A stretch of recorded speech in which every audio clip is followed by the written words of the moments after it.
All right, so today I'm going to be putting in this water filter. That's an inline water filter that goes on the end of the hose before you hook it into your RV.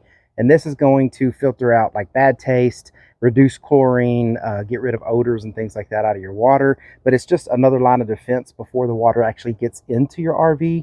Even if you have an RV filter like we have that's installed in the RV, it's good to have an inline filter to get you that protection.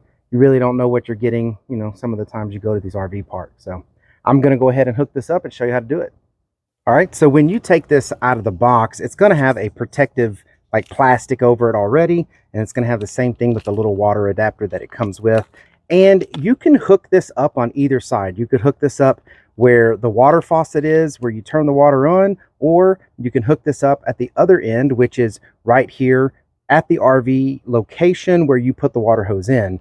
I like to have all of my stuff for the RV right near, the RV and hooked up here. So I'm actually going to be installing this at the RV spot, and the hose is going to come reaching to this. Now, when you take it out of the plastic, you need to look at it too. Here it says high flow and it shows the direction. So you basically need to make sure that the water is flowing in the right direction. The way it shows is the water needs to be going this way. So I'm going to go ahead and take the plastic off, get this thing ready, and we're going to test the flow, because that's another thing I want to make sure is that the flow after the filter is the same as the flow without the filter. I don't want this filter reducing the flow of water into the RV. It says it doesn't, but we're going to double check.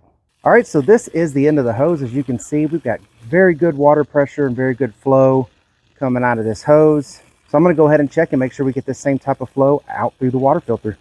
All right, so now I've got the water filter hooked up on here, and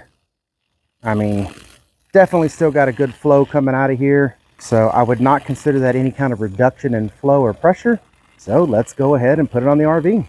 All right, and this is how it hooks up to the RV. Very simple install. It's just like screwing on a garden hose. We have a pressure regulator and an elbow here because our water hose outlet is right here through the bottom. So you just come up through the bottom of the RV. Now I just have this adapter here that keeps it from, basically kinking.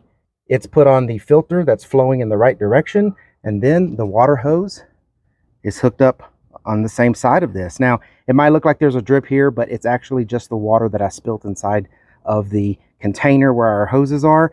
None of the water connections are leaking, so it's holding real nice and tight. So I'm going to go ahead and check the inside of the RV, make sure all the water's flowing properly. All right, and the water's flowing nice and strong. Exactly what I would expect from it.